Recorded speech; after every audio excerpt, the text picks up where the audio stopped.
My name is Carlo, and this happened when I was 25, still living in my parents' house in a quiet barangay in Capiz. I was between jobs then, spending most of my days helping my father with the farm and my mother with the housework. Life was slow, repetitive, the kind of life where you notice everything. Every sound, every person walking past, every dog barking at a passing tricycle. It was the kind of place where everyone knew everyone else, or at least we thought we did. Our neighbor, Aling Rosa, was a widow in her 50s. She mostly kept to herself, tending her small garden and occasionally selling fruits and vegetables at the town market. She was polite but distant, and the other villagers often whispered about her. Some said she had old ways, that she practiced Heilat and could cure illnesses with her hands. Others claimed she had a darker secret, though no one dared to say it outright. I didn't pay much attention to the gossip. Aling Rosa had always been kind to me, giving me free bananas when I helped her carry heavy sacks of produce to the road. But something changed one evening. It was late, maybe close to midnight, and I couldn't sleep. The cicadas were louder than usual, and the humid air clung to my skin. I decided to step outside for some fresh air. Our house was raised on stilts, like most in the barangay, with a small bamboo porch overlooking the dirt road. That's when I saw her. Aling Rosa was walking down the road, barefoot, holding a large bayong. At first, I thought she was heading to the market early, but the market didn't open until dawn. I didn't think much of it until I noticed the way she moved. Her steps were light, too light, as if she wasn't touching the ground at all. The next morning, I mentioned it to my mother while we were peeling garlic for adobo. Maybe she had an errand, my mother said, not looking up. At midnight, I asked. Some people have their reasons, she replied, her tone dismissive. I let it go, but I started paying more attention to Aling Rosa after that. A few nights later, I heard something strange. It was a wet, slurping sound, like someone sucking on a mango seed, but louder and heavier. I couldn't tell where it was coming from at first, but it seemed to be coming from Aling Rosa's direction. I crept to my window and peeked outside. Her house was dark, but the sound continued, steady and grotesque. I told myself it was just a stray dog or a wild animal, but deep down, I felt uneasy. Over the next week, strange things started happening. A carabao from the next barangay was found dead in the fields, its body shriveled as if all the blood had been drained. Chickens went missing, their feathers scattered in the dirt like confetti. People whispered, but no one dared to speak the word out loud. Aswang. One night, I decided to find out for myself. I waited until my parents were asleep and slipped out of the house, carrying a flashlight and a boalo knife, just in case. I hid behind the tall grasses near Aling Rosa's house, crouching low to the ground. The crickets were deafening, but I forced myself to focus. First, there was nothing. Her house was dark, and the only sound was the occasional rustling of leaves. I was about to give up when I saw her. She stepped out of her house carrying the same bayong, her movements slow and deliberate. She didn't close the door behind her, and I saw the faint glow of a small kerosene lamp inside. I followed her at a distance, careful not to make a sound.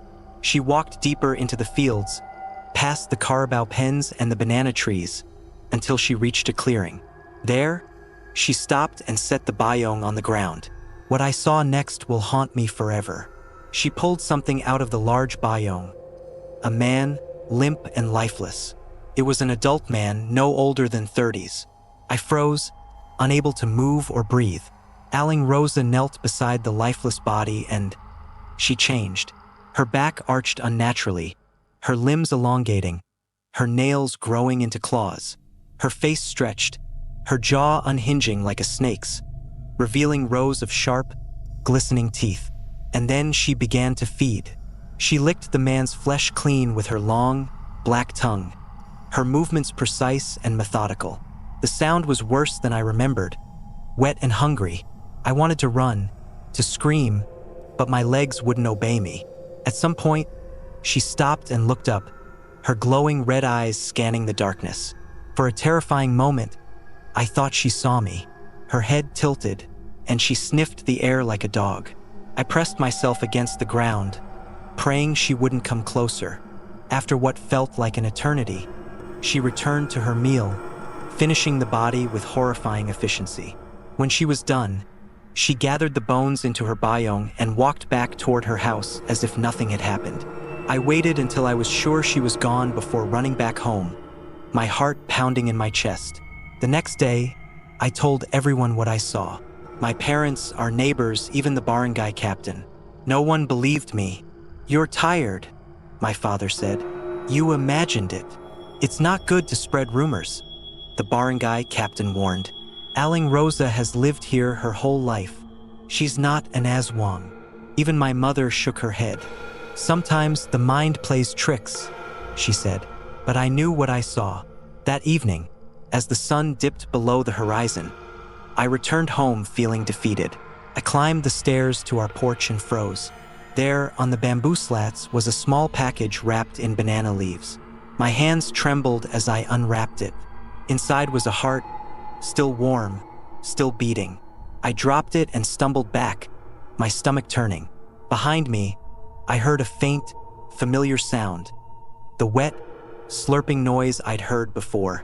I turned around, but there was nothing there. The heart lay on the ground, pulsing weakly, as if mocking me. I left the barangay a week later. My parents thought it was because of work, but the truth was I couldn't stay. Not after what I saw. To this day, I don't know why she spared me. Maybe she wanted me to tell the story. Maybe she wanted me to suffer. All I know is that every time I close my eyes, I see her glowing red eyes and hear the sound of her tongue, licking flesh clean.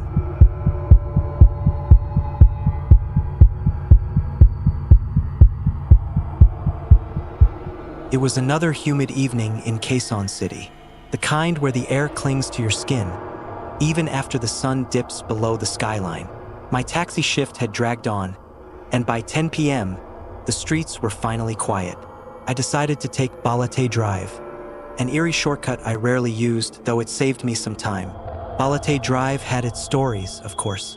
Everyone had heard about the White Lady, a ghostly woman in white who flagged down drivers only to vanish without a trace. I never put much stock in those tales, chalking them up to drunken exaggerations or urban legends meant to spook rookies. Still, I couldn't deny the street had a strange vibe, especially at night. That night, the road felt unusually deserted. The streetlights flickered now and then, their faint glow barely cutting through the shadows. As I drove past an old acacia tree, I spotted her. She stood under the faint light of a flickering lamp post. She wore a white dress that brushed her ankles, her long black hair cascading down her back. She wasn't waving or moving, just standing there, waiting. I slowed the car, rolling down my window cautiously. "Miss, do you need a ride?" I asked. She nodded slowly and stepped toward the taxi. Her bare feet made no sound on the pavement, and she moved with an unnatural stillness. She opened the back door and slid in without saying a word. "Where are you headed?" I asked, glancing at her through the rearview mirror. Her voice was soft and almost monotone as she gave me an address. It was nearby, just a few streets away. I repeated it back to confirm, and she nodded. We set off, and the silence between us felt heavy. I tried to make small talk, asked if she was heading home from work or meeting someone, but she didn't respond. She kept her gaze fixed out the window, her face pale and expressionless. As we drove, a strange chill settled over the car. The air conditioning was off, but the temperature dropped sharply, enough to make me shiver. I glanced at her reflection in the rearview mirror. For a second, it didn't look right. Her features were blurry, as if the mirror was fogged up. I blinked and looked again. She was sitting still, her face clear now, but there was something unsettling about how she avoided eye contact. I tightened my grip on the steering wheel, telling myself I was just tired. When we arrived at the address she gave me, I pulled over and turned to tell her we were there. The back seat was empty. I froze, my heart hammering in my chest. She couldn't have left the car. I would have heard the door open. I leaned over to check the seat, the floor, even outside the car, but there was no sign of her. I stepped out and looked around. The house in front of me was dark, the windows shuttered, and the gate padlocked. It didn't look like anyone lived there. The street was eerily quiet, with only the hum of distant traffic breaking the silence. I double-checked the address she'd given me, hoping I'd made a mistake, but it matched perfectly. Confused and shaken, I decided to leave. As I got back into the driver's seat, I glanced in the rearview mirror again out of habit. She was there, sitting in the back seat, her pale face turned toward me. This time, she was smiling. Her lips curled unnaturally, and her eyes were wide and unblinking. Her teeth, sharp and uneven, gleamed in the dim light, and her mouth began to drip with something dark, something that looked like blood. Before I could react, the cab filled with the sharp, metallic scent of rust. I swore I heard her whisper my name, though I never told her what it was. My hands shook as I slammed my foot on the accelerator, speeding away from that dark, silent house. I didn't stop driving until I reached the busy streets of a nearby market, where the noise and lights made me feel safe again. I parked, got out of the car, and lit a cigarette with trembling hands. I never drove down Balete Drive again after that.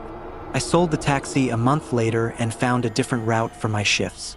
But even now, every time I glance in the rearview mirror, I can't help but hesitate, just for a second, waiting to see if someone is sitting there, waiting to be taken home.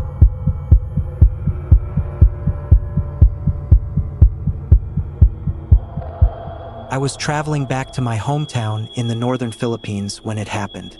I'd taken a wrong turn somewhere along the mountain road, but I wasn't worried. The locals always said the forest paths would confuse you, but if you kept walking, they'd straighten themselves out. The forest was denser than I remembered. The sunlight barely filtered through the canopy, and the air was heavy, almost damp. My phone had lost signal hours ago, but it didn't bother me much. I'd grown up here. I wasn't some city kid who couldn't find his way. Still, something felt off. I passed the same crooked tree 3 times. Its twisted branches looked like arms reaching out. At first, I thought I was imagining things. By the second time, I slowed my pace, frowning.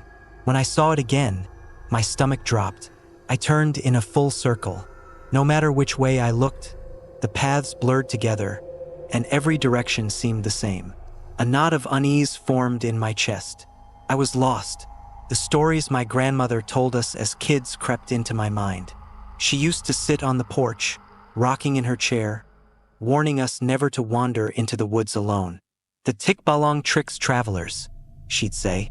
It makes them walk in circles until they're too tired to fight back. I shook my head. Those were just folktales, meant to scare kids into staying close to home.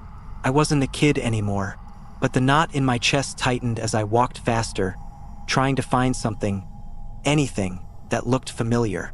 I heard footsteps behind me. I froze, turning quickly, but saw nothing, just trees and shadows. My heartbeat quickened, and I started walking again, this time faster. The footsteps returned, deliberate and slow, matching my pace. Then suddenly someone shouted, "Lost? Are you?" I nearly jumped out of my skin. A man was leaning against a tree up ahead, tall and lanky, with clothes that looked worn and dusty. His face was shadowed by the brim of his wide hat, but I could see the edges of his smile. Yeah, I stammered, forcing a laugh. Took a wrong turn somewhere. He tilted his head slightly, like he'd heard it all before. Happens all the time in these parts. The forest can be tricky, he said. There was something strange about him, something I couldn't put my finger on, but I was desperate. Do you know the way back to town? He nodded slowly. I can guide you. Follow me, he replied. I hesitated for only a moment before stepping after him. His movements were unhurried, almost lazy, as though he knew the forest like the back of his hand. I tried to make small talk, asked if he lived nearby, if he'd seen many travelers. He didn't answer much, just gave vague replies. The silence stretched, making my unease grow. After what felt like hours, the trees began to thin, and the faint glow of town lights appeared ahead. Relief flooded me, and I turned to thank the man, but he was gone. I ran the rest of the way into town, breathless. An old man sitting outside a small store looked up as I approached, probably noticing how disheveled I was. Got lost, didn't you? He asked, his voice calm. Yeah, I said, wiping sweat from my brow. But someone helped me, a tall man wearing a hat. He led me back. The old man's face grew serious. Did you thank him? The question caught me off guard. What? No, I didn't. He was gone before I could. The old man leaned closer, his voice low. You must have met a Tikbalang. They say if you don't thank them, they'll come back for you. I forced a laugh, but it came out weak. That's just an old story. He didn't smile. You'd best light a candle tonight. Say a prayer, just in case. I tried to shrug it off as I walked to the small inn where I was staying. The man's words played in my head, but I told myself it was just superstition. Still, that night I had trouble falling asleep. Then I heard it, a faint sound, like hoofbeats outside my inn. At first, I thought I was imagining it, but the sound grew louder, slow and deliberate, until it stopped right outside. My chest tightened, and I held my breath. The room was pitch dark, and I didn't dare move. The hoofbeats started again, circling the inn. My pulse raced as I squeezed my eyes shut, praying it would stop. Eventually, the sound faded into the distance, leaving me trembling in the silence. The next morning, I left the inn as early as I could, eager to put the forest behind me. But as I reached the edge of town, a sound stopped me in my tracks. Hoofbeats. I turned slowly, heart pounding, but there was nothing there, just the empty road and the shadows of the trees. But the sound continued, growing louder, until I couldn't stand it anymore. I ran, not caring which way I went, just wanting to get away. And when I finally stopped, gasping for air, I found myself standing in front of the same crooked tree I'd seen before. The forest hadn't let me go after all.